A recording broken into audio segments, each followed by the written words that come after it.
of the grid. It's great, but I want to give you a possible first-time winner candidate. It's the man who just pulls away to set the pace today. Max Pappas, his first career pole. We remember the last oval race, the Super Speedway of Michigan, how he dominated, but then on the final lap ran out of fuel, and it was heartbreak, a crushing setback. Then the elation yesterday of winning his first career pole. He sets the pace. Wouldn't it be something if Mad Max could come home a winner today?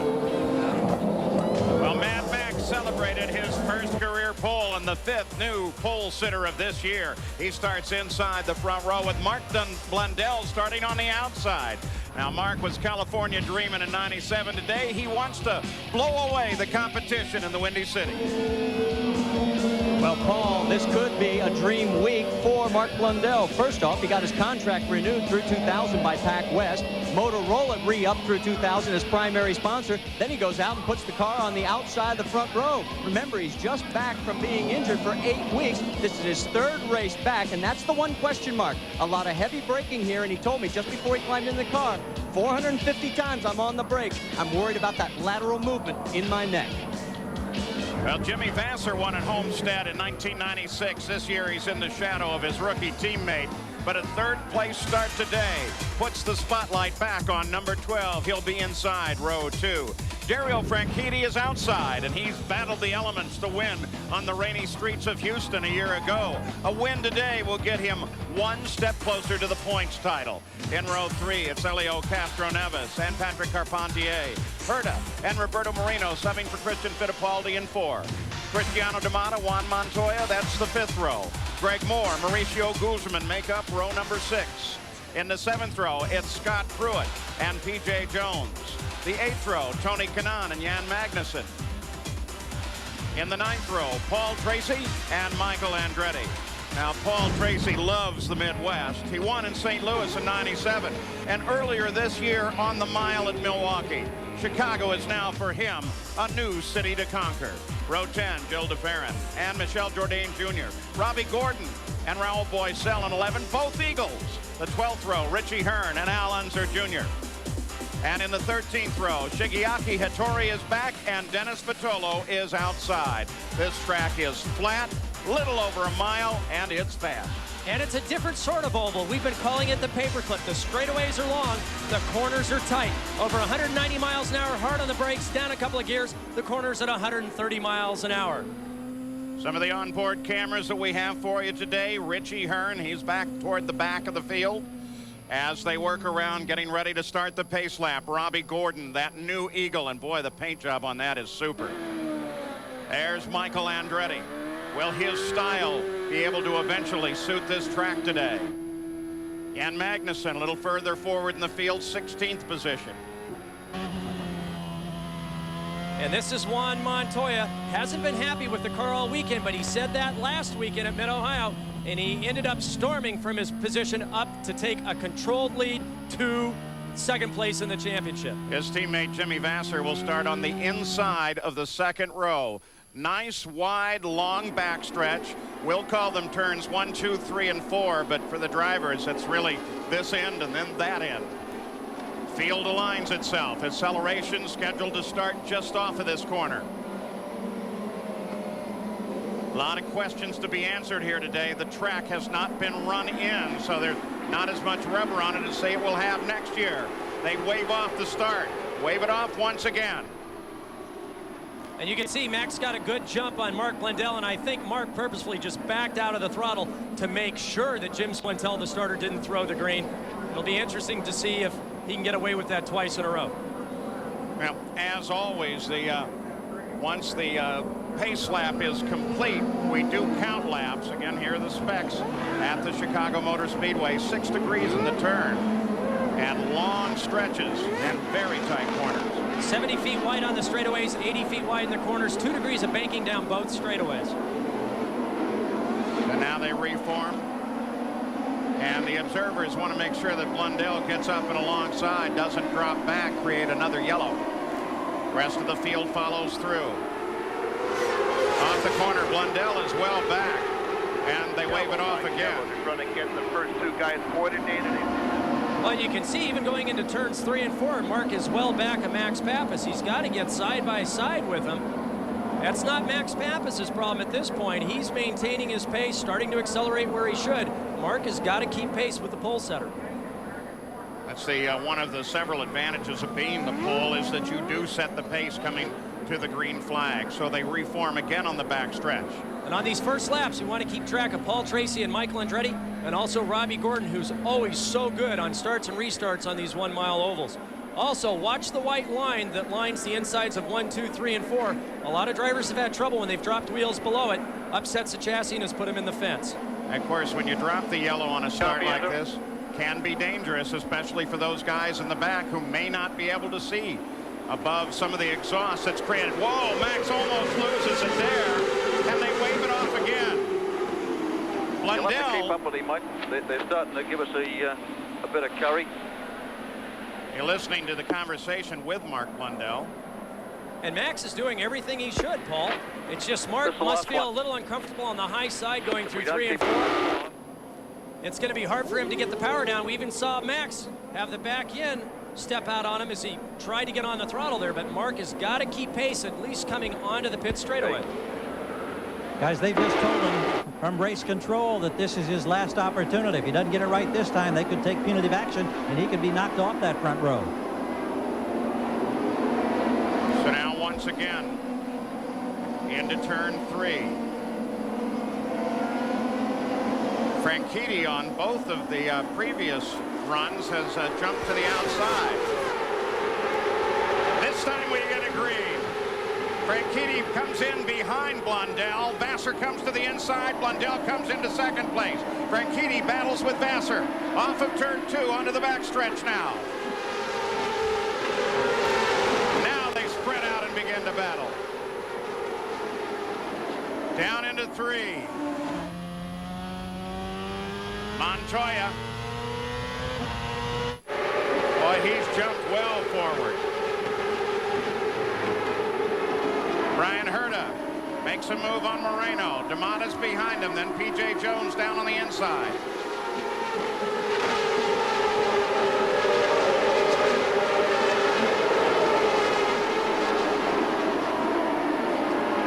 P.J. Jones subbing for Adrian Fernandez, the green and red car. They battle back to the front. Franchitti makes his move on Blundell, comes into second place. Michael Andretti's jumped 5 positions now. He's up from 18th to 13th place. Michael using the apron down low.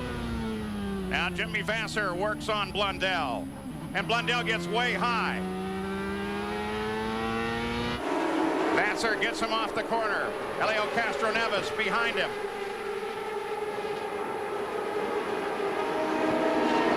And again, Mark Blundell comes up, uses the high line. Michael Andretti's just going to be popping into the picture back there. Got by Cristiano DeMotta. Paul Tracy has been shadowing him. Cristiano DeMotta locking up the brakes down into turn 1. Tracy comes forward as well.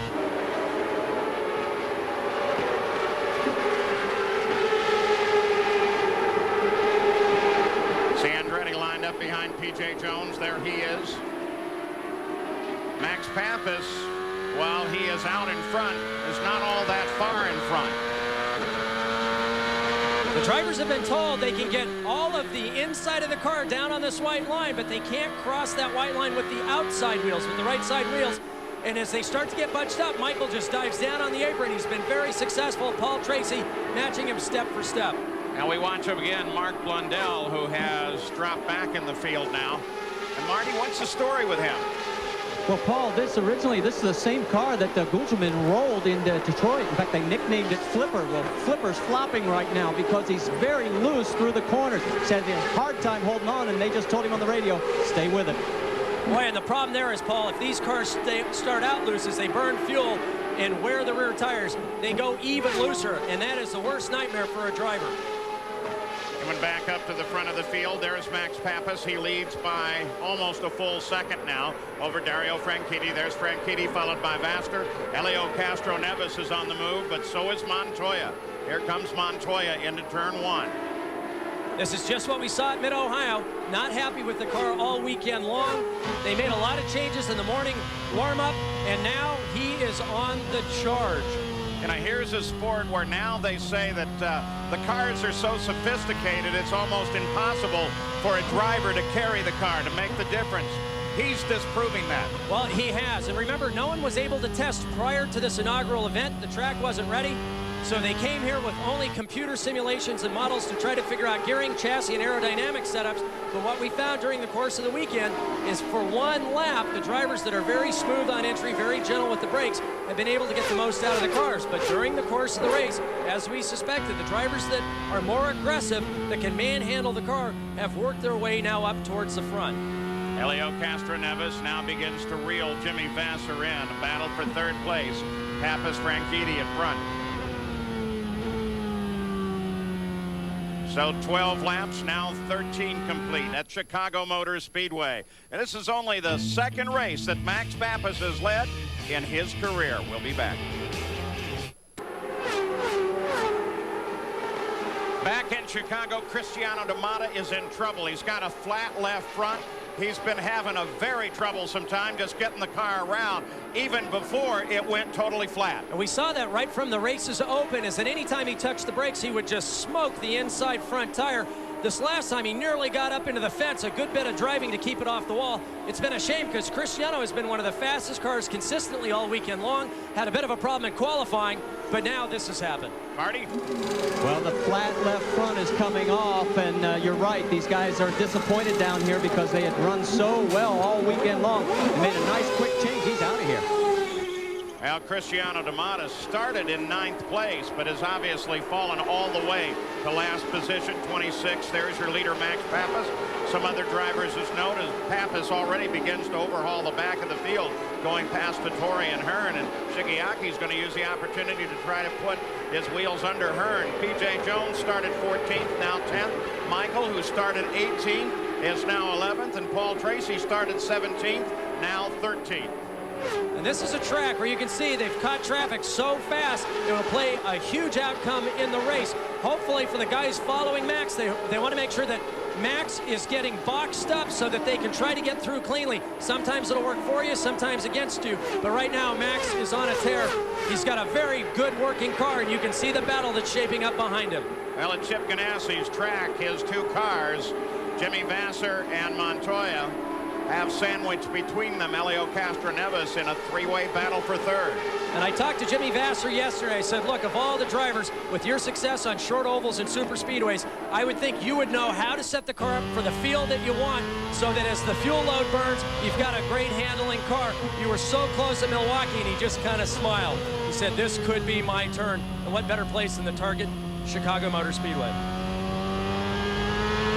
And with Castroneves just ahead of Montoya and Jimmy Vasser ahead of Castroneves, they now have to work with the back of the field. That's Richie Hearn and the red Bud car just ahead of them. And Paul, the drivers use back markers like you would a pick in basketball. They try to draft them down the straightaways. Hopefully they can set them up in a situation where they can block any defensive moves from behind to try to box in their opponents. Now the guys behind are hoping for exactly the opposite, that they'll get caught up without having to have a problem to get through that traffic. So it's not unlike other sports. It's a chess game. It's just happening at 195 miles an hour.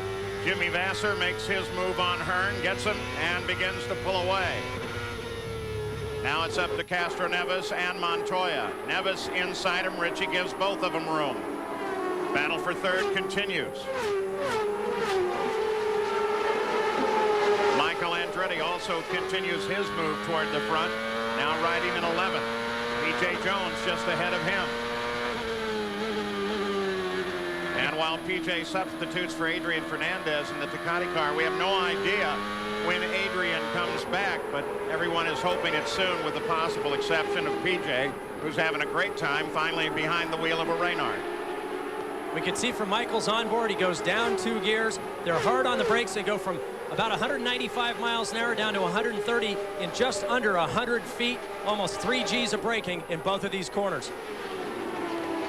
Paul Tracy, there he is, another one of those moving up. He now rides in 13th place and chases Greg Moore.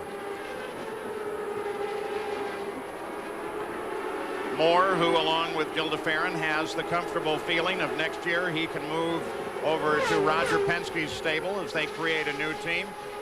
We show you those that have moved forward in this field. Mentioned them a few moments ago. Paul Tracy got behind the 8 ball yesterday. He had 2 engine problems in both his primary and his backup car. And at a place where you haven't been able to test, it puts you way behind the curve. And yet, during the race, the Milwaukee Mile winner, he's so good on 1 mile ovals. He's got a good tow here from Greg Moore, and he's going to try to chase Greg and Michael to the front. Mauricio Gugelmin, there he goes. He just got around de Ferran for 14th. And now Pruitt's beginning to work on him, while at the same time Magnussen is coming down on Pruitt. It's been a tough weekend for Gilles de Ferran. The Goodyear tires very, very hard. They were very conservative on their guess, as was Firestone. Wear has not been a concern. Almost all the teams have been able to run 75 to 100 laps around here and really put on a new set of tires, not really see a big change in lap time.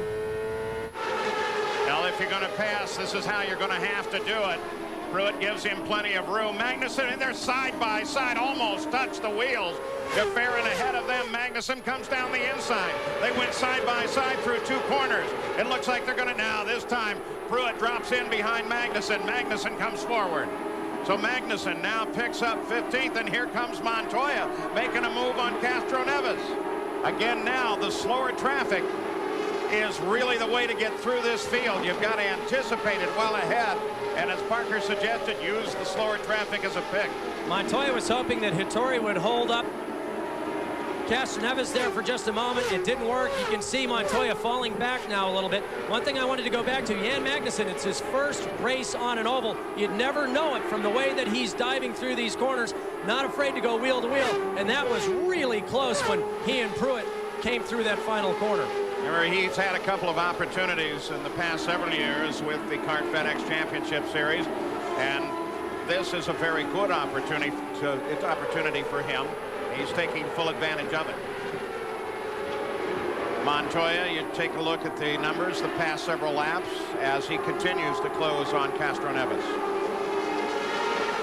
We were talking about tires. One of the strategies that might be employed here, keep in mind as we get down to the middle to the final parts of this race, is drivers coming in for a splash and go, not worrying about a tire change, because it's really not going to gain you any speed in the track, and it can only cause problems in the pits.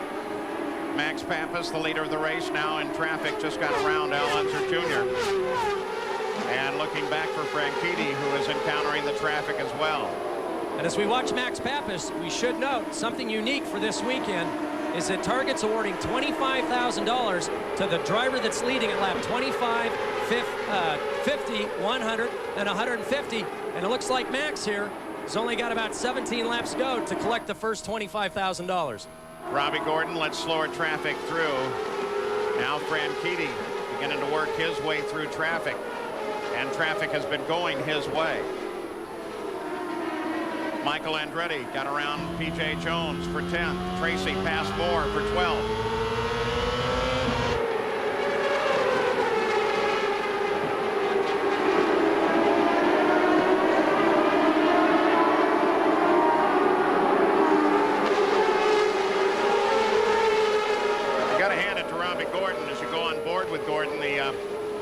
The track here is very tight in the corners despite its width.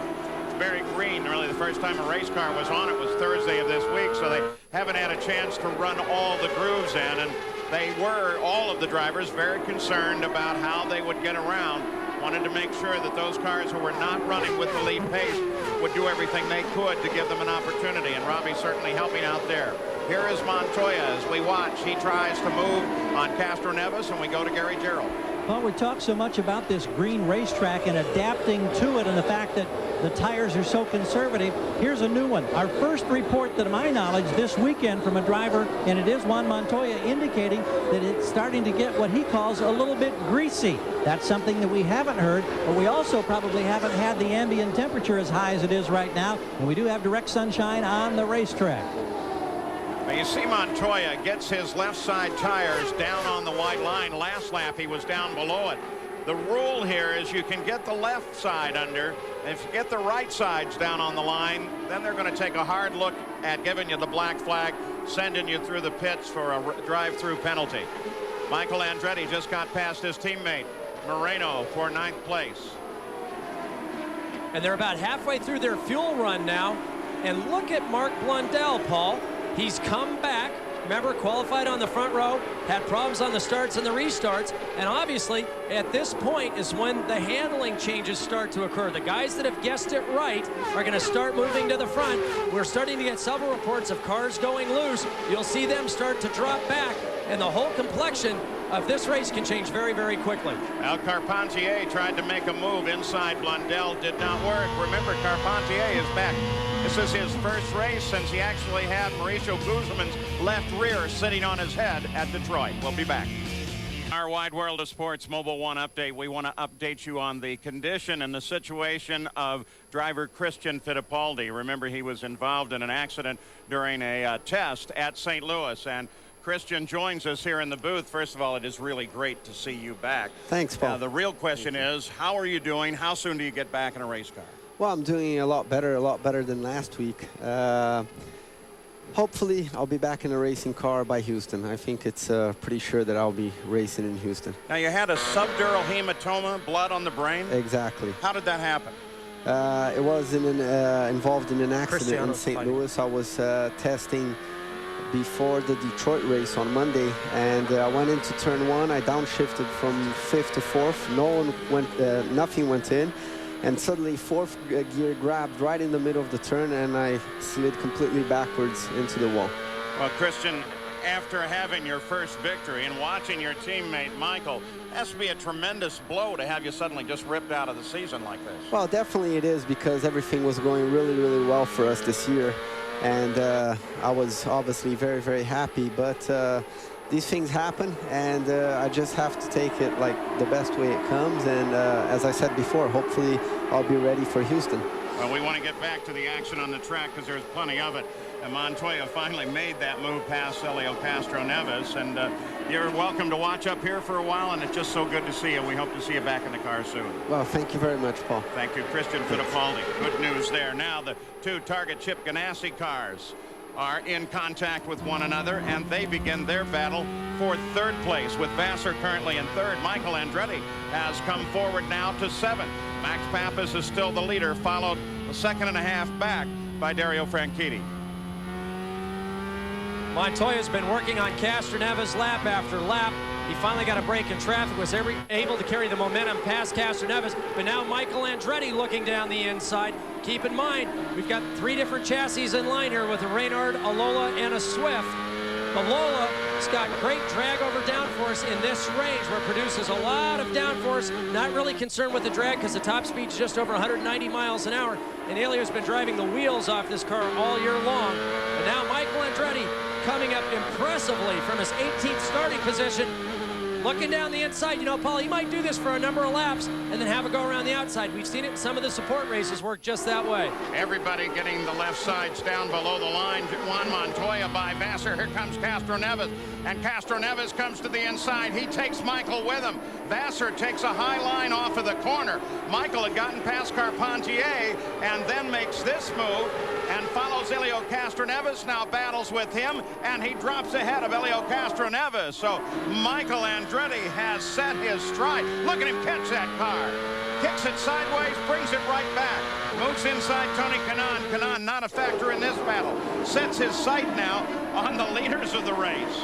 Well, you can see Michael went way over the white line, and when he came back off the corner and crossed that stripe, it's really slick. You can see the back of the car step out. Michael, very quick hands. You can see Jimmy Vassar now obviously has a handling problem, just trying to hang onto the car, get to that first stop where they can make some changes.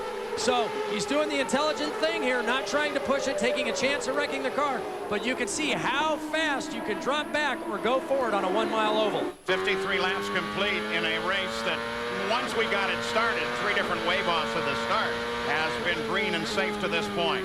And Pappas has collected the first $25,000 on lap 50. Keep in mind, if he can keep doing this through 100 and 150 and win the race, he'll take home $175,000 for his first race victory. There's the leader, Pappas.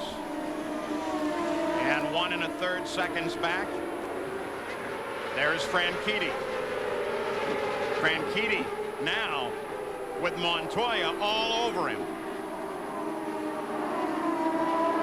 Montoya again, very low, not low enough to get the attention of Chief Steward Wally Dallenbach. Well, look at the speed comparison, Montoya to Franchitti. And look at Franchitti, absolutely precise. He's within an inch of that white line with his inside wheels and tires every single lap. Montoya's car obviously very stable. He just dives right over this white line. No concern about the car stepping out. You can see just a little correction with his hands, but nothing like we saw with Michael. Michael Andretti back behind Juan Montoya, closing on the leader in just 6 laps. Close a full second on the leader. Montoya very good coming off the corners. Right now it looks like Dario's carrying just a little bit more speed on entry. And right at this space, Montoya's running in a lot of aerodynamic turbulence. One of the reasons he's going so low is to try to get some clean air on the front wings and through the underbody of the car. And look at this run off of turn 2. Wow, and just goes screaming down the inside. Again, uses a bit of the white line and comes past Franchitti. So Montoya now to second place. The leader's a second ahead. We talk about the ongoing development of all these cars as we follow along with Montoya. Notice the front wing angle of Franchitti's car. His wings are straight in comparison to the other Renards that have drooped wings. It's part of the ongoing aerodynamic development at Team Green. They think it works better, but at this moment, Montoya is the fastest guy on the racetrack. He doesn't care where his wings are pointed or which direction they're going. So you see the leaders come through. We're looking back in the field. 8th place is P.J. Jones. There he is coming off at turn 4. Marty? Not bad for a guy who qualified 14th, but remember, this guy is looking for a job. In fact, I talked to him today, and he said, I got several opportunities. One might be in NASCAR, but I'd like to stay here as well. And don't be surprised if he does well here. Remember, at Nazareth, he finished 2nd and 8th at Gateway. Well, for the moment, he is holding his own against Paul Tracy. Michael Andretti, we showed you as he moved forward, he's now past Franchitti and chasing Montoya. And I guess this answers the question. Pure aggression is the driving style that's favored here at Chicago Motor Speedway. Silky smoothness will take care of the tires, take care of the brakes. But if you've got a good car behind you, you can really get down, use that aggression to get to the front. We don't want you to miss that pass that Michael made on Franchitti. Here it was just 2 laps ago. This went screaming down the inside, much like Montoya. The exact same move. I would expect that Dario's got some handling problems. He's not coming off the corners very well. That's to the advantage of Montoya and Andretti. Now Michael continues to close on the leader as you ride with Jan Magnussen, who sits in 10th place. But Max Pappas jumped from the pole and has led the first 61 laps. We're back at Chicago Speedway as Montoya just quickly makes a move on the leader, Max Pappas. Michael Andretti is lined up to move on Pappas as well. This all came as Greg Moore had, looks like something go flat, darted to the inside ahead of the leaders. There goes Michael. Michael grabs 2nd away from Pappas. And that's what we were talking about, is that it's not that everybody's going so much faster. If your car's handling starts to go off, you just start going backwards. I can guarantee you that Montoya and Michael right now are planning what changes to make on the first stop. They probably don't think their cars are all that good, but it's much better than anybody else's. You get the yellow flag now, the first time for a real situation with Greg Moore off of the track. He darted to the inside coming off of 4. That helped set up the situation for the pass. Now, part of what's on the track there is not from Greg Moore. Little Al's got a problem. This looks suspiciously like a motor. Well, they're going to have a parking lot down there. You could hear the motor let go just as he passed us. Big change in the sound of the engine. He gets it pulled off. Heavy smoke at the back. Motors, gearboxes, those are concerned here. You've heard, especially when we were on board with Michael, them slamming down the gears, 2 gears in a corner. On a track like this, that takes its toll almost more than a road course. Well, you know, you really wouldn't think so, because the engines and the gearboxes are being kept in a narrow band. You're only going down a couple of gears, but it's because of the revs that the drivers have to keep the engines on these downshifts, and because they're doing it so often, there's no time for the gearbox to cool down. We've asked in the past of the teams if they're going to have problems. They say no, and yet we have these sorts of problems during the course of the race. Pits are closed, waiting for the full pickup of the pack by the pace car. 66 laps complete. I would say this is a nice moment for some pit stops. We're going to see some wing changes. The things we won't see are the tire pressure changes. And keep in mind, if they raise the tire pressure, it's the same as stiffening the springs or the shocks, or lowering it has the opposite effect. Most of these guys probably will be going to lower tire pressure because of the heat that they're getting on this afternoon. View of the new leader, Juan Montoya. You look down from the Honda Helicam, then Michael Andretti, Pappas now dropping to third, Franchitti fourth, Castroneves followed by Jimmy Vasser. These stops are going to become critical. They're all on the pit road now. Everybody who's leading this race is going to come in. Juan Montoya has to come some distance down through the pits. 50 miles an hour, the speed limit. Oh, whoa, whoa, whoa, whoa, whoa, whoa. Careful, guys. Michael up alongside Montoya. Okay, there you go. We've got Montoya on top, then Andretti and Pappas. Gary? Watching now is the service from the Ganassi crew. It was so brilliant a week ago at Mid-Ohio when he came in 8th, went out 3rd. This time he comes in as a leader. Got a half turn in the front wing, fueling complete. He's rolling. We look up the line. He beats Pappas, Hearn. Andretti is right behind him. Michael Andretti may have gained a spot. So there are the front three on their in and out. A bit of a discussion there about who's going to be in what position as they come around. And the story on Helio Castroneves, Marty? Well, he came in 5th, and they made the change. The one thing that was alarming the team was that he reported a vibration just before the yellow came out. They checked over the car. It looked like they did not make any serious adjustments, so there still may be a question about a vibration on the number 9. And there apparently is still a bit of an argument about who should position where behind Max Pappas, as Helio sitting down on the inside. So now we wait for the green to come back out. The first round of stops complete on the 67th lap. Well, Soldier Field on the lakefront. Race there. They've also played some great football. ABC Sports continues Monday night celebration of its 30th anniversary with Denver at Green Bay Monday night. Now, here is the onboard for Montoya with Michael Andretti coming up the left side. Looked like they got close. Yeah, they actually touched there. That was close. Montoya just kept easing down on the inside. And Marty Reed, what's the story there? Well, amazingly quickly, there was a messenger sent down from Montoya's pit to Mario. Mario got on the radio. They did apologize for the contact, so everything's been smoothed over because Michael was a little hot under the collar. We're ready to go green again. Gilles de Ferran, because of a pit speed violation, has been moved to the back. We expect them to give the up. They wave it off. They wave it off.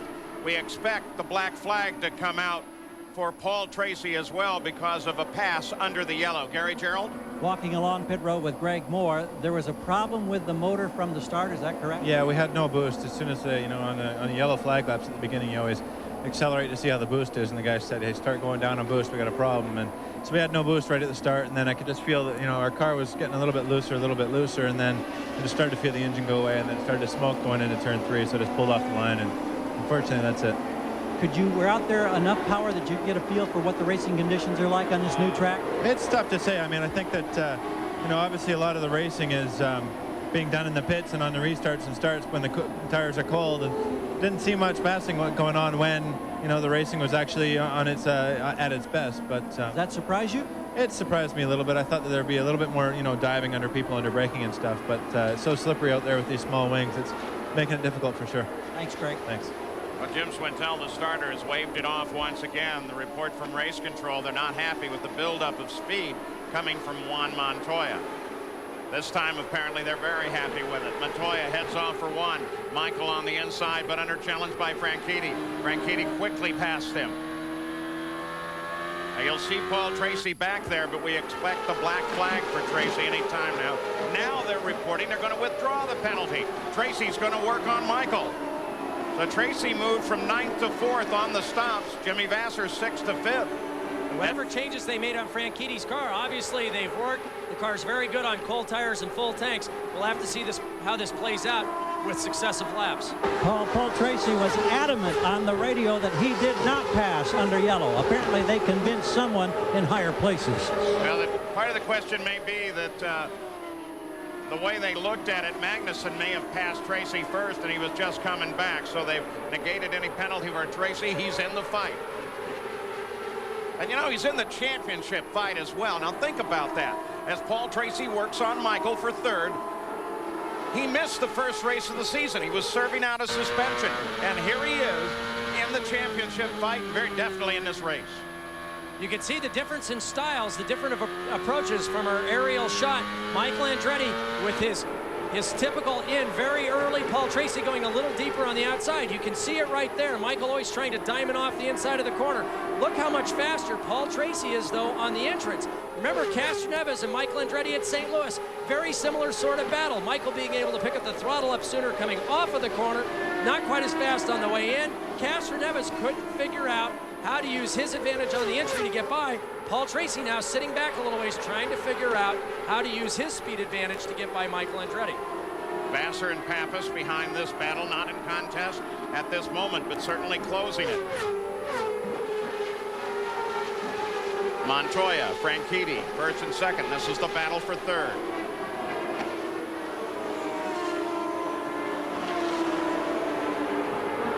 There's the interval first. Now you look back. Here is the battle for third. Magnussen. Whoa, way down below the line as P.J. Jones gets alongside him, taps him. Well, he's learning about ovals really fast, but look at Bryan Herta taking advantage of that contact, maintaining his momentum. Slots up in front of Yan here. It's like it broke his concentration, and well, I think it nearly broke took advantage of the whole thing. Yeah. Now we go back, look at it one more time as Herta comes through. Parker. You can see Yan's got to run down the inside of PJ. Gets both wheels down on the inside of that white line, slides up high, makes contact. His right front to the left rear of P.J. Jones. They're both out of the throttle trying to stay off the wall. Bryan Herta stays on the throttle. You'll see him enter the picture here, and he just takes advantage of the situation and passes Magnussen. Well, while you can run down below that line as we take you back up to the front again, you really don't want to get down there. It's not going to help you all that much. First and second, Montoya and Franchitti. Michael Andretti sits in third. Marty? Yes, and there's a problem for Michael. The new set of tires that he puts on, he has just called in and he says, I've got a vibration, so we'll have to keep an eye on it. Gary? And problems jumping up for Juan Montoya. And Parker, maybe you can address this. We have a report that it's a gearbox-related problem. Fourth gear could be a culprit. Now, shifting at each end of this racetrack, how significant do you think that problem might be? Well, by yourself, Gary, I don't think it's that big of a problem if you can just use fifth and sixth like they did in qualifying, but certainly in traffic, it'll really create a problem. But remember, at Elkhart Lake, Montoya was having gearbox problems, still led the race, was still turning quick laps. So for maybe a normal driver, it could be a problem. For Juan Montoya, it may not be a problem at all. Yeah, that gearbox, remember, eventually put him out at Elkhart, took him out of the lead. Yellow, turn one, 2 cars involved. Magnussen up high.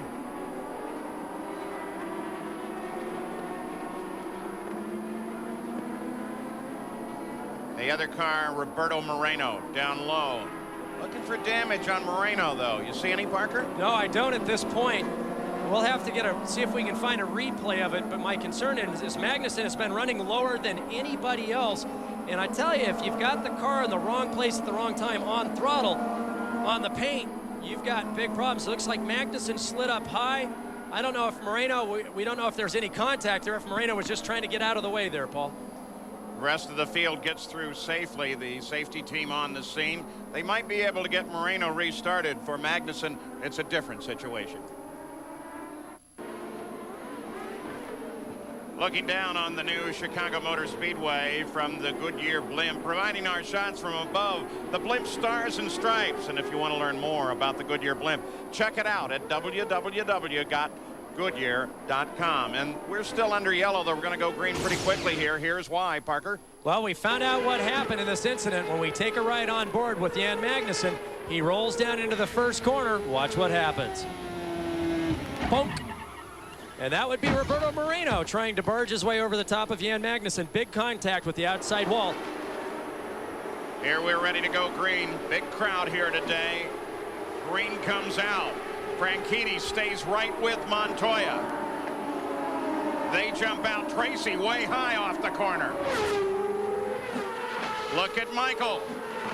Michael works on Tracy. Franchitti works on Montoya. Oh, side by side they get together. And Michael and Tracy both to the wall. So that'll bring out the yellow again. Oh, I knocked the wind out of me. Well, that guy's an asshole.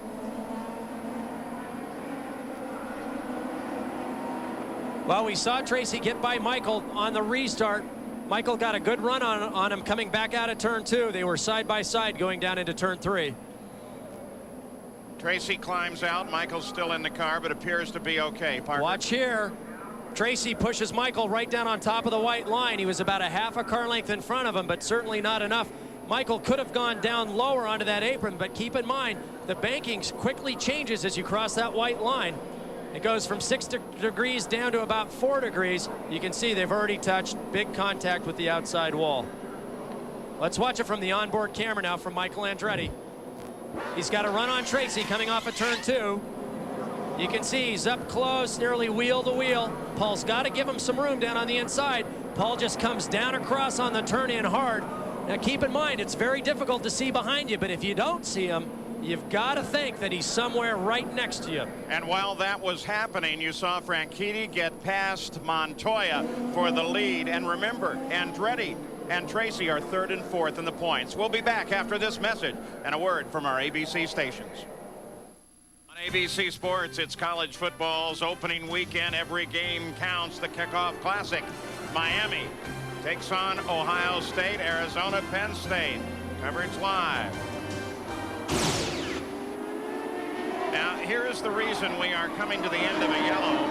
When 3rd and 4th in the points, battling one another for 3rd and 4th on the track, got together, Parker.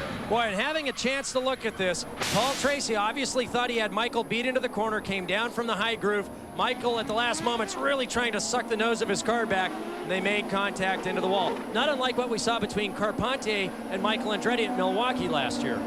As they did that, Dario Franchitti got past Montoya, picked up the lead. Vassar is 3rd, Pappas is 4th. Carpentier now sits in 5th. We're ready to go back green.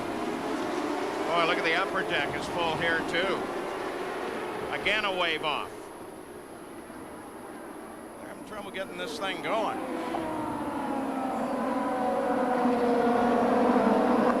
I'm going to show you the points leaders and how they have done in the past events, past 5. Franchitti and Montoya. Don't forget, as we watch these two, that single point for the most laps led could put these two into a tie if it is earned by Montoya, which may give you some idea of why it was even more important for Franchitti to get past him. Back to the green. We're racing once again, Chicago Motor Speedway. 115th lap.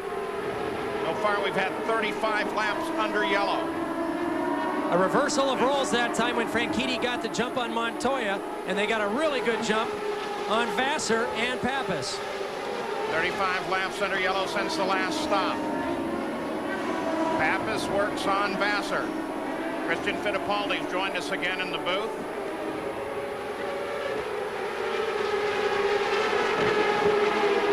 Couple of updates for you. Michael Andretti, they say there is an injury there. They have not yet said what it is. And Jan Magnussen is out of the medical center already and with Marty. Yeah, we're down with Jan. First off, how are you? Are you okay? Just a big knock when I hit the wall, but I'm fine now. Well, now you're a member of the club, as Parker was saying, those who have hit the wall and those who will. You were up to 10th. What happened? I mean, first off, I'd just like to thank the Visteon guys for getting my car ready. We changed cars in the middle of the week, or in the middle of the weekend. So they just did a great job, and the car was running so good in the race. I mean, I was able to pass people all the time, so it's a good experience today. Guys, he went all the way to 10th in his first oval race. Not too shabby. P.J. Jones works on Carpentier. The report on Michael Andretti now. Bruised right ankle and Achilles tendon. They're going to ice him down, and he should be okay. So, Christian, that's pretty good news, isn't it? Oh, yeah, very good news. Imagine, like, if the news wasn't that good, to have 2 drivers out of the team, it would be really, really bad. So I'm very happy for him.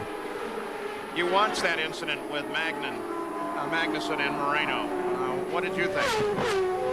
Well, definitely Magnussen went into the wall because, as I was talking to Parker here before, apparently he got touched by behind. But we never know what happened. If maybe Moreno braked in too deep, or if he locked up, it's difficult to analyze from the outside. And keep in mind, Magnussen this weekend, the reference that he was making as far as switching, he started the weekend in a Swift chassis.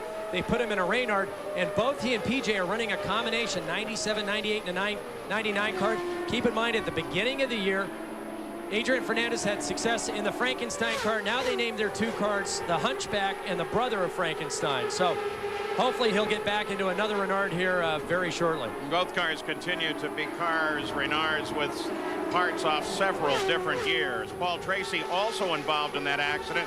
Better report there, eh, Gary? Yeah, he seems to be fine. Paul, can you tell us what happened in the contact with Andretti? Well, it was disappointing for the whole Team Cool Green team, my side. We had a great race car, and you know, Michael and I got him on the restart, and you know, he got a run back on me going into 3 and 4, and it looked to me like we were both going for the same piece of real estate, and I was you know, about a half a car length in front of him, and we made contact getting into the corner, which sent both of us around. So it was, you know, disappointing, you know, because both of us had good cars, and you know, it was getting pretty racy pretty early on. But you knew he was there? I knew he was there, but I didn't think he was far enough up alongside to outbrake me. And you know, and this corner is this track's such a one-line place. You've got to turn in sometime, and you know, I felt that I was clear of him, and I think he was down on the apron a little bit, and you know, we both made contact with each other.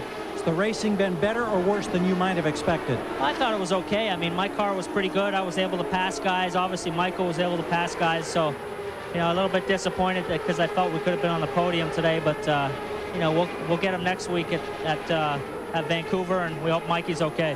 Thank you very much. Thank you. The leader, Franchitti, Tracy's teammate. That's Tracy's first DNF since St. Louis, and it ends a string of 4 podium finishes in a row for Paul. And the third DNF of the year for Michael Andretti, also DNF'd at Rio and Toronto. Elio Castroneves got around Patrick Carpentier for 5th, and Scott Pruitt and Mark Blundell both were able to get around Brian Herta, now running 8th and 9th. So 101 laps to go. 124 complete here at Chicago Motor Speedway. Franchitti is the leader by 0.7 of a second over Juan Montoya and Jimmy Vasser. We'll be back with more right after this. Our Toyota Spotlight deals with rookie Juan Montoya. What a year he has had. But consider this, Long Beach, a track you have no opportunity to test on. Goes on and wins. Same at Rio, no chance to test, and there he is, just as strong as can be. Same thing at Cleveland, the Burke Lakefront Airport. No testing opportunity. His natural instincts with the car are awesome. And at Chicago Speedway, while we were away, down inside of Franchitti, and he takes over the lead of the race from Dario Franchitti. He's been able to stretch that lead out as well. On board Montoya, Franchitti 3 seconds back now, followed by Vasser, Pappas, and Castroneves, and Carpentier. Montoya, the only car being able to run down in the 23-second bracket range. Everybody up in the mid-24s or higher. And Paul, you talked about the testing opportunities. Really coming here, it levels the playing field, because keep in mind, even at Cleveland, for example, a lot of the teams have years and years of data to draw on. Here, no one knew what to expect other than doing computer modeling. So it was really a time for the teams that had good Milwaukee setups, maybe good Homestead setups. It was a chance for them to see how that information on those tracks was able to be applied here, and they found out it wasn't applied very well. Jimmy Vasser chases Dario Franchitti for 2nd. Gary? Well, we need to also address that gearbox situation that we talked about some time back for Juan Montoya. There was concern about 4th gear, but then a short time later he reported that it seemingly cleared up. He hasn't had problems since. So it doesn't look like it's impacting his drive through traffic, and that's what he's doing right now over on the backstretch. Yeah, his drive through traffic is sending him further and further ahead of Dario Franchitti. It just saw the interval well over 4 seconds. Tony Kanaan, you see him there, the 44 car. Tony is back in 13th. He's not had his best of days. And Jimmy Vasser continues to try and work on Franchitti, though for the moment that battle is broken off. Right now, the other driver that's turning consistently fast laps is Elio Castroneves. He's starting to make a move too. We can see this interval starting to close a little bit. Max Pappas working on Cristiano D'Amata. Here comes Elio Castroneves. And Paul, he just turned the race's quickest lap on that lap with a 23.8. So obviously he's got it hooked up. He's trying to get up to the back of the Pappas-Vassar fight. Looking up the track for Scott Pruitt and Brian Herta. They battle for 8th place.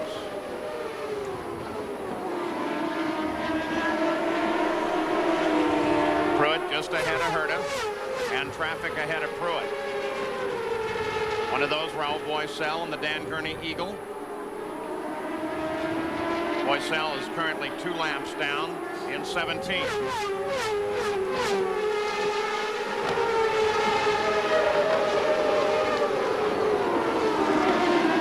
Mauricio Guzman, right behind Herta, is part of that fight as well. And a little further back, just coming off the corner, that's Robbie Gordon. Here's the battle for second as it heats up once again. Vassar working on Franchitti. -4 to 1. Jimmy on your tail. That's Barry Green talking to Dario Franchitti. Keep in mind how hooked up Jimmy Vassar was at Milwaukee. Pit strategy got him out of sequence right at the very end. He's got to be careful here. This is the same place where Paul and Michael got into trouble. You could see Jimmy doing the reasonable thing, just backing out there.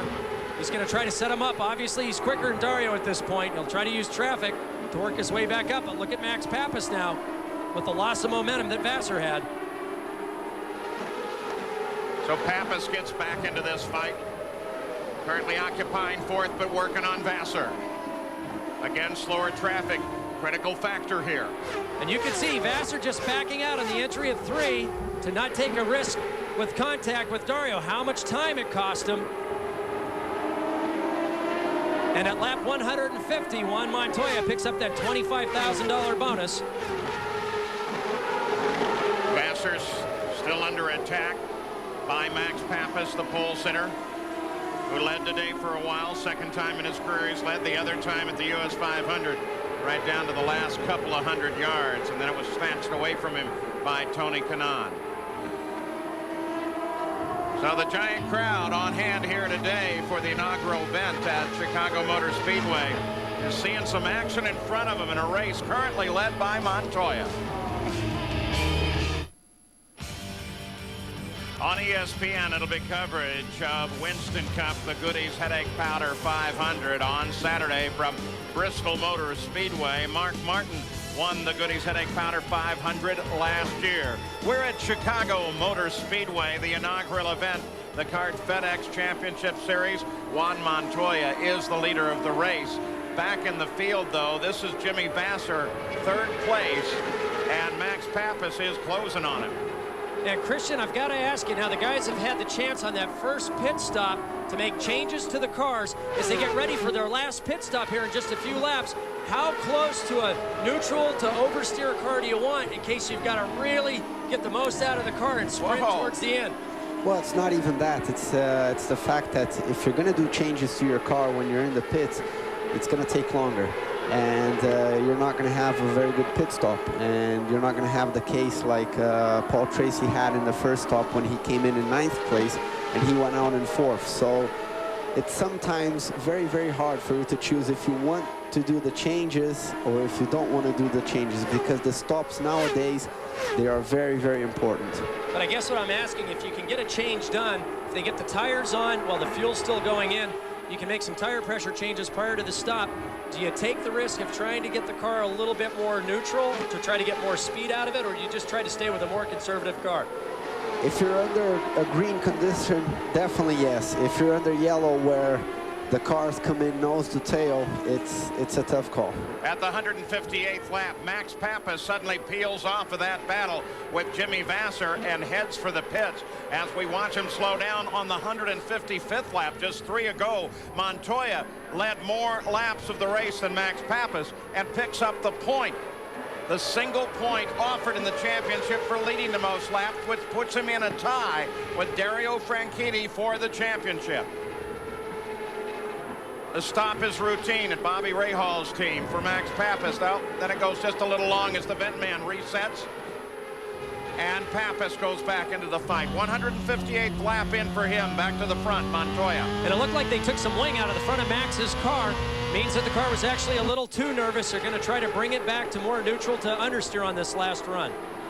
Gary Gerald, we'd heard about Michael Andretti with a bruised ankle and maybe Achilles tendon. Update? Yeah, he's just been released from the medical center back at the transporter. Michael, tell us about this incident with Paul Tracy. I know you're not happy. Unbelievable.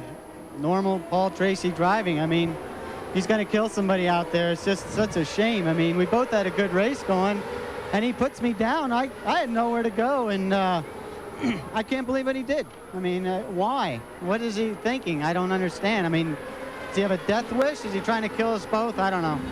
In a situation like this, how do you play it? When do you talk to Paul Tracy about this?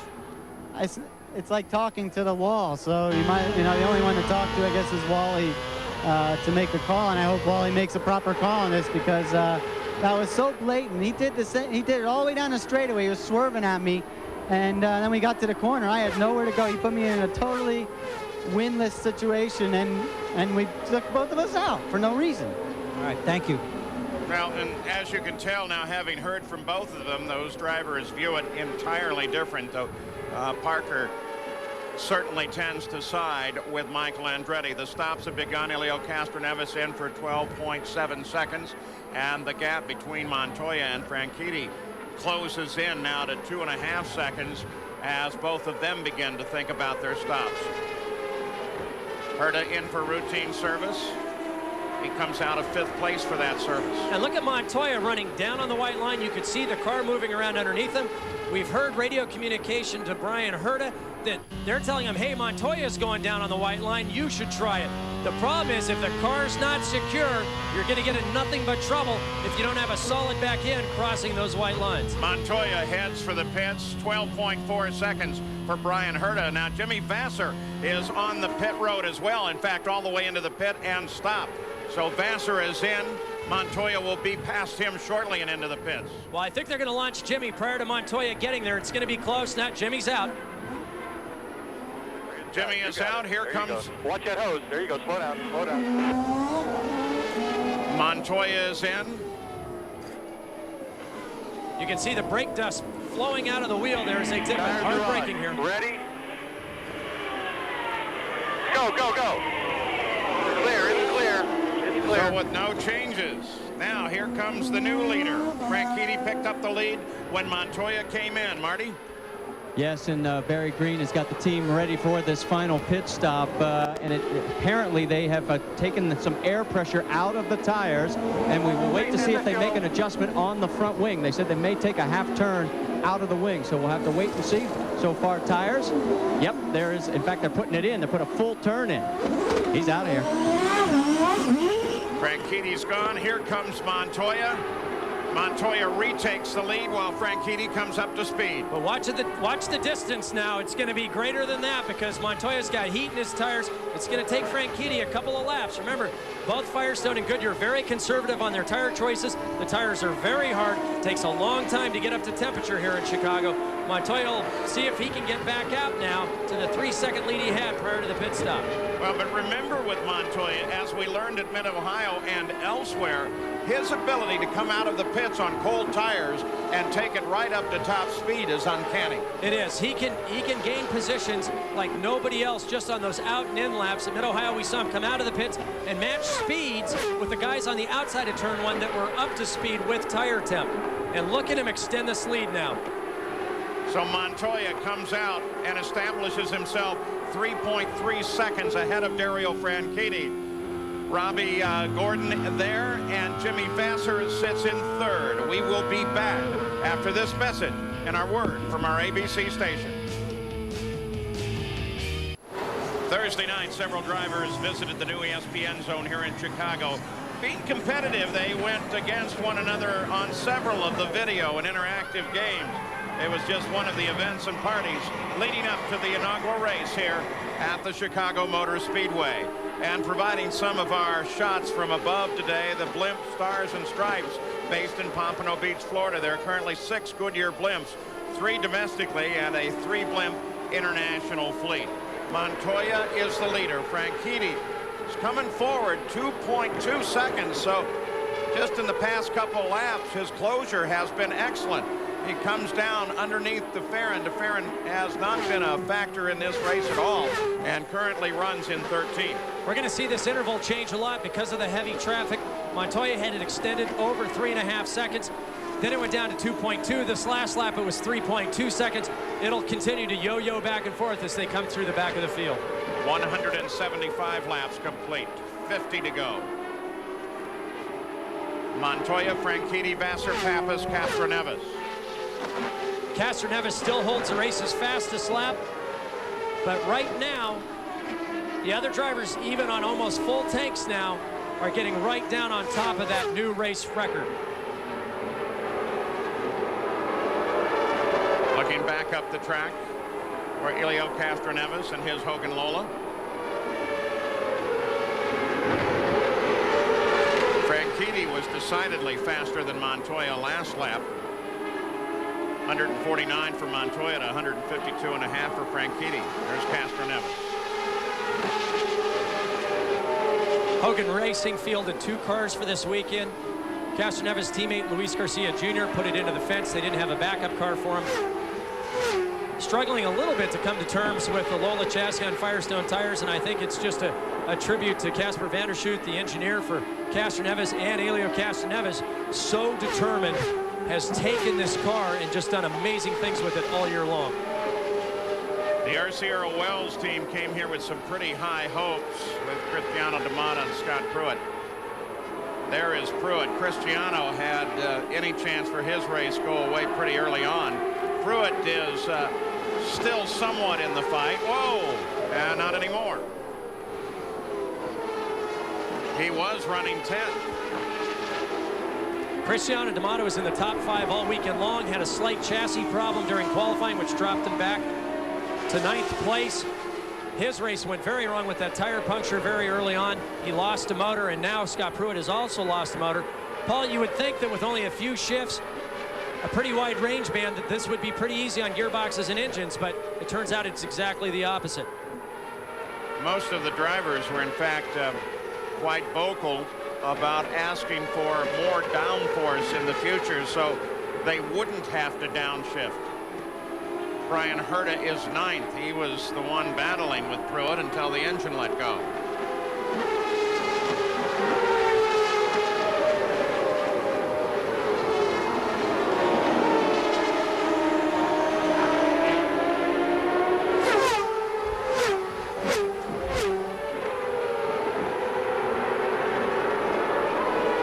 Quite a bit of steam or smoke coming out of the back of Pruitt's car as he sits in the pits. His race is obviously over. Vassar is 3rd right now.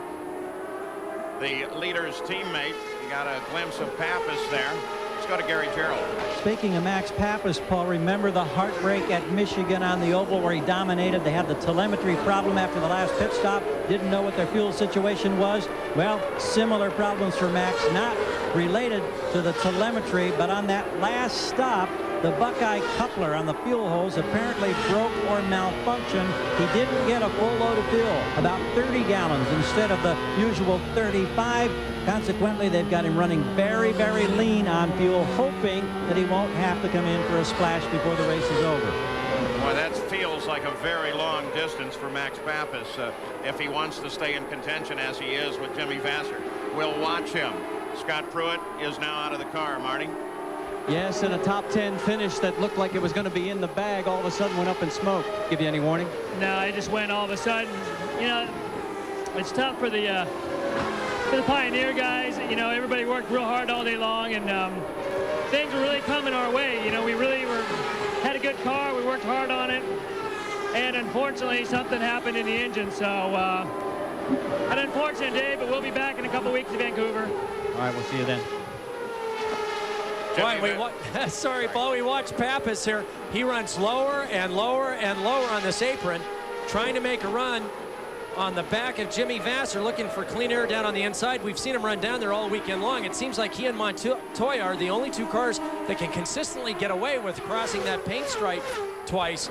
showing that they've got really good chassis underneath them.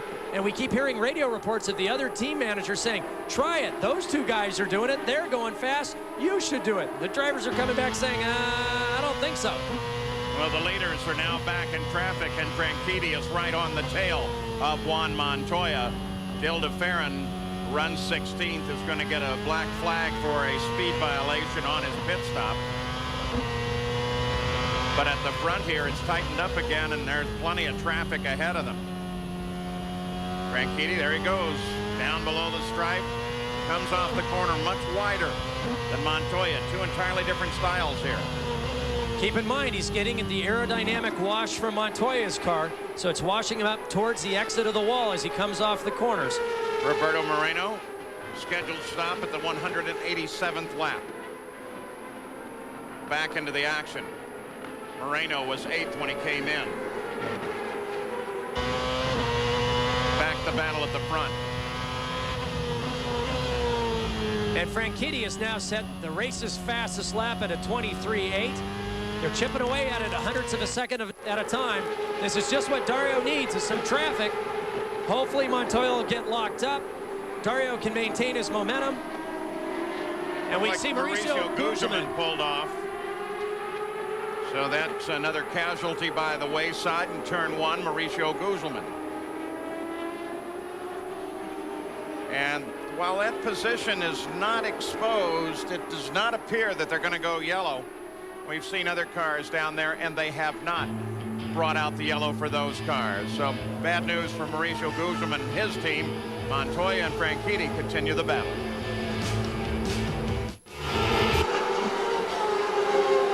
Back at the Chicago Motor Speedway, the fight for the lead continues. Franchitti working on Montoya hard now. And look at him on the high side. This is one of the few times we've seen drivers taking a look on that outer groove. Obviously, Dario's car is working extremely well. He goes down low in this corner, loses a little bit of time coming off the corner. He's losing some overall grip being in the wash, aerodynamic wash. Remember, these cars throw up a wave of air as big as a tractor trailer rig. But his car must be working very, very well in order to work high and low. He's hoping that Montoya gets bottled up here so he can take a run at him. Montoya with P.J. Jones just ahead of him. We'll see if Montoya clears him. Plenty of traffic ahead while we watch this. Marty Reed, you've been watching the Pac West. Whoa! Montoya almost loses it as he comes across the stripe. You're looking down from the Honda Helicam here, and Marty Reed, update? Yeah, Paul, let's give you a period on the Pac West team. What started out a dream weekend for Mark Blundell, well, it went up in a water problem and a coolant, and it was that or pull it in before the motor blew. And Mauricio Gugelmin has just taken the car out of service. He's got a gearbox problem.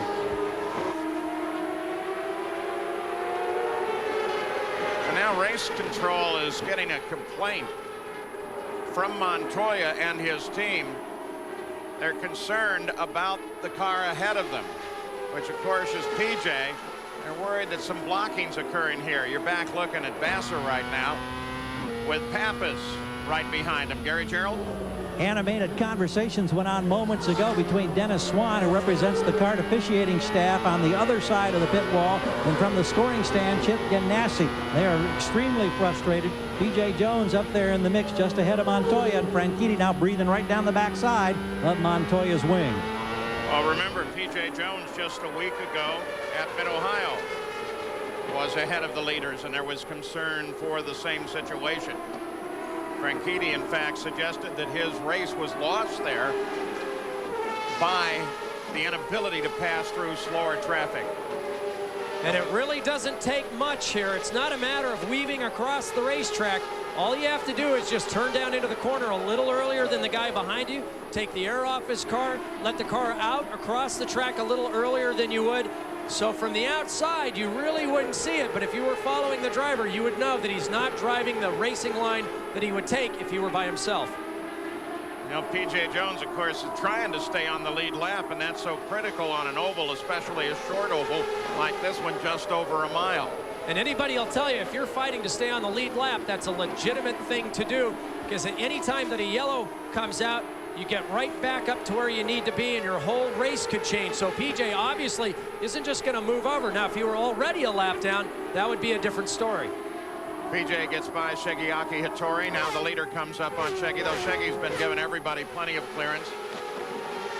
Good sportsman, lets everybody through, but now Montoya has an opportunity here because he's separated from Franchitti. Out Franchitti comes past Shigeaki. That interval's only 0.8 of a second. Dario just has to hit the traffic right, or Montoya has to hit it wrong. The tendency is that even though you might have a much better car, once you catch the car in front of you, you tend to fall into the same rhythm, the same line as the driver you're following, and all of a sudden you've lost that momentum, you've lost that energy to get the pass done. You have to keep pushing, keep charging, and hope that you can take advantage of a situation that develops. 7:10 separates a battle for the lead. Michel Jourdain Jr. with a bit of a haze of blue at the back of his car heads for the pits. And off the track, he's going to be able to roll to a stop, but he may not make it all the way to the pits. Jimmy Vasser, third place. And Pappas continues to work on him. Castroneves is very close to this fight, too. Just an update on fastest laps. Moreno just turned the quickest lap at a 23.6. So even though he's 2 laps down, he's still driving extremely hard. The super sub still trying to make an impression while substituting for Christian Fittipaldi. So 2 good battles on the track right now. Montoya and Franchitti, they're still separated by a half a second. And then this 3-way battle, Vasser, Pappas, and Helio Castroneves. And a little further back behind Castroneves is Patrick Carpentier. He just came off a 4 onto the straight and across the stripe. On the 1-mile ovals in the past, he's qualified so well at Nazareth and Milwaukee, always in the top 8, a couple of poles, but his finishing record has been more than disappointing. But now he's doing a great job. You might say, well, it's a good place to come back with a neck injury because you don't have the stresses of a road course. But keep in mind, every time he's on the brakes, almost 3 Gs of the head snapping forward, 3 Gs through the corners. It is a very, very tough place physically. Leader still working on PJ Jones, who has traffic ahead of him. Jones is 7th. He's chasing Carpentier. Much different line coming off the exit of the corner. Boy, Franchitti looks 2 places. Hear him snap down the gears on Montoya's car. They're past Dennis Vitolo. Vitolo made plenty of room for the leaders as they came through. And you could hear the hesitation on throttle from Montoya coming off the corner. He had to back out of it for just an instant. Dario, obviously, his corner exit is a little bit better. If he's able to run this close, he's in a faster race car at this stage of the race. In the closing laps now, 205 complete, 20 to go. Battle is at the front of the field. 2 different fights, in fact. Montoya and Franchitti, and then Vasser, Pappas, Castroneves, and to some degree, Patrick Carpentier in the Target Grand Prix of Chicago.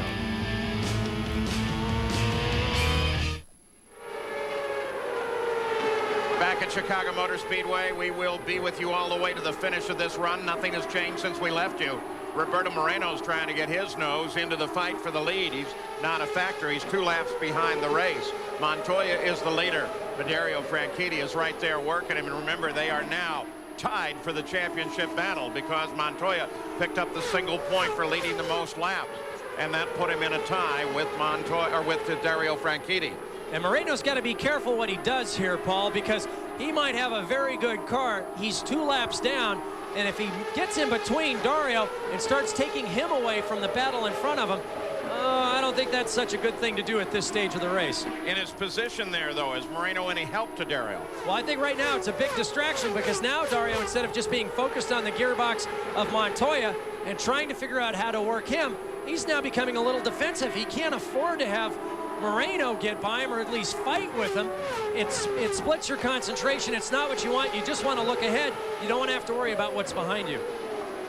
They're turning laps on this mile oval at about 150, 151 miles an hour. Montoya's 151 last time around. That's the same speed that PJ Jones, just ahead of him, has been running.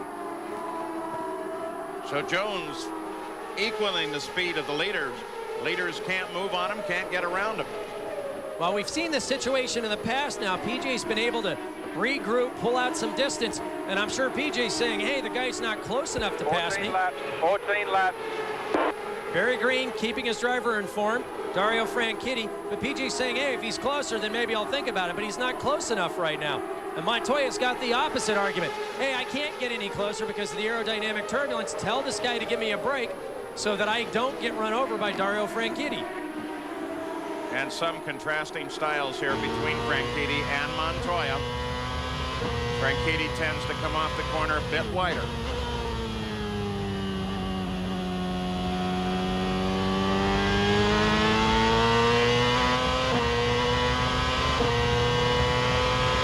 It's hard to tell if that's intentional, Paul, if that's what Dario wants to do. He's just freeing the car up and letting it out to the edge of the road, trying to scrub as little speed as possible, or if just because of the turbulence off the back of Montoya's car, it's just washing up towards the wall. Once again, the view from above, up in the Honda Helicam.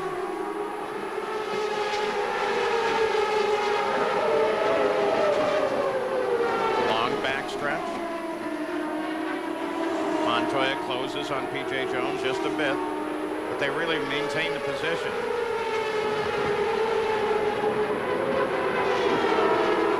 We do, as we watch this fight, want to congratulate Jan and Jennifer Beekes. Jan's not here today, and the reason is good. Their new daughter was born this week on Wednesday. So congratulations, guys. Jan, hurry back. Looks like Montoya is starting to try to push even harder, trying to catch up to the back of P.J. Jones. And at the same time, Moreno's starting to pressure Dario. So I think that Montoya's figured out now, with 10 laps remaining, he's going to try to make a charge here because I think PJ's starting to get held up by Raul Boesel a little bit, and that's causing a domino effect all the way through the leaders. Well, with 10 to go, they are all quickly running out of time. And some decisions will have to be made on board Montoya. Vassar, Pappas, Castroneves, they continue to run nose to tail as well. I guess from Montoya's position, do you say, well, hey, Dario hasn't been able to get up to me yet, so I'm just going to keep pushing and try to hang here and make sure that, you know, he doesn't get any closer, and hopefully Moreno will harass him? Moreno works on Franchitti and does what Franchitti does not need. He gets in between him and the leader. Well, the only thing Dario can hope now is that Moreno does the same thing to Montoya, but I don't think Montoya's going to let him through, Paul. He's got 8 laps to go. He can't afford contact or any sort of problems at this stage.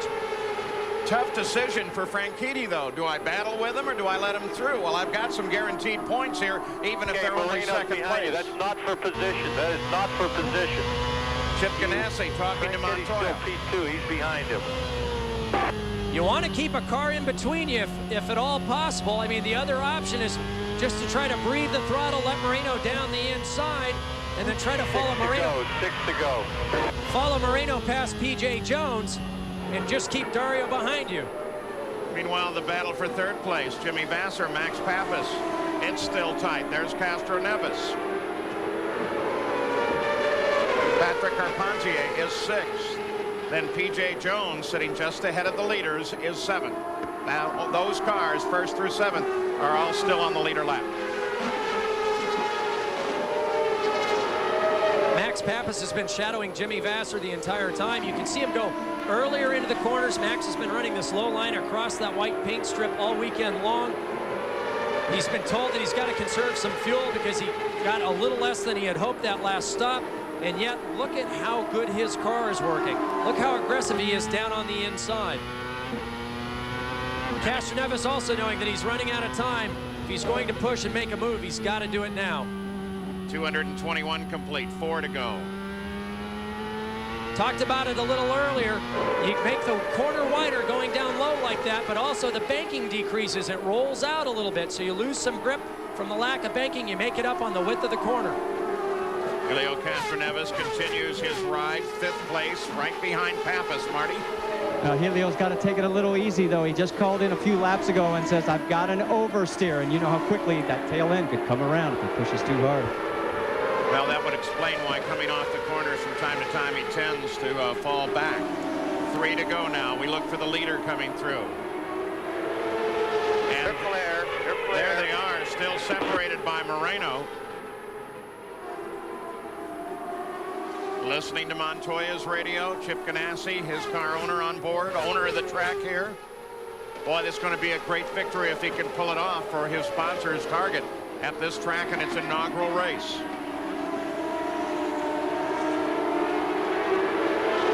Okay, white flag, 1 to go, 1 to go. Franchitti is not going to be in a position to attack. Moreno will separate them down the backstretch. It's still going to be Vassar, Pappas, Castroneves nose to tail as they fight this last lap. Montoya is looking to break that rookie record and a 6th win in this first season. As Montoya has You done it. are the man, baby. You 6 victories. Here's that battle. Look at this as Max tries to make his move on Jimmy Vassar. Max goes high, goes low. They come off of the corner. And the battle for 3rd resolves itself with Max Pappas not able to pass Jimmy Vassar. Vassar is 3rd, Pappas is 4th, and Helio Castroneves comes across in 5th. Every game counts when the season gets underway with the Pigskin Classic presented by the Principal Financial. Arizona as they face Penn State Saturday on ABC. Well, the results are unofficial, but it looks like Montoya's done it again. Led the most laps, won the race, and continues his points battle with Dario Franchitti. Another weekend where Montoya struggled with the car, but he and his engineer Morris Nunn got it right when it counted most. Montoya, 6 wins in the season. We now send you down to Winner's Circle and Gary Gerould. A jubilant new rookie record in kart championship racing history. The young Colombian Juan Montoya is the man responsible. We'll get him down here. Gloves off, the helmet will be off.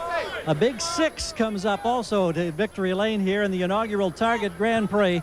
Juan, we asked you a week ago, and you said you didn't have a car that was capable of winning at Mid-Ohio. Did you think you had a car that was capable of winning today? After this morning warm-up, I knew I had a very good car, and I think very pleased to win here in Target, you know, the Target Grand Prix. Just thanks to everyone at Honda, Firestone. I don't know. I think Morrison did a great job. Give me another great car. What does it mean to have a rookie record and you break a record by the legendary Nigel Mansell? Oh, it's great. You know, the best thing is, you know, the championship is back on top for us. We never expect we're going to be on top here, but it's great. I got to ask you quickly about, you had a report at one time that you were having problems with 4th gear. Did it just correct itself? Did you have any problems late in the race? Yeah, I had a couple of times when I was trying to shift, but it wasn't a major problem. You know, I think the biggest problem was P.J. Jones. He's always on the way, but that's the way it goes. Great job. Thanks. 6 wins in just 15 races for Montoya. His teammate Jimmy Vassar finished in 3rd. After the race, he expressed some displeasure with Robbie Gordon. 15 of 20 races in the books, and you can tell the gloves are coming off. The pressure's building. Futures and careers at stake. You can see it on Jimmy's face. You can hear it in the driver's interviews. And here are the points. The top 10 are still in the battle for the points. The only change here is between Montoya and Franchitti as they swap the lead once again. Well, the crowd came here today to Chicago Motor Speedway. They were rewarded with a terrific race on this mile. And our Toyota Spotlight will take you back to show you some of the great moments of this inaugural event here in Chicagoland.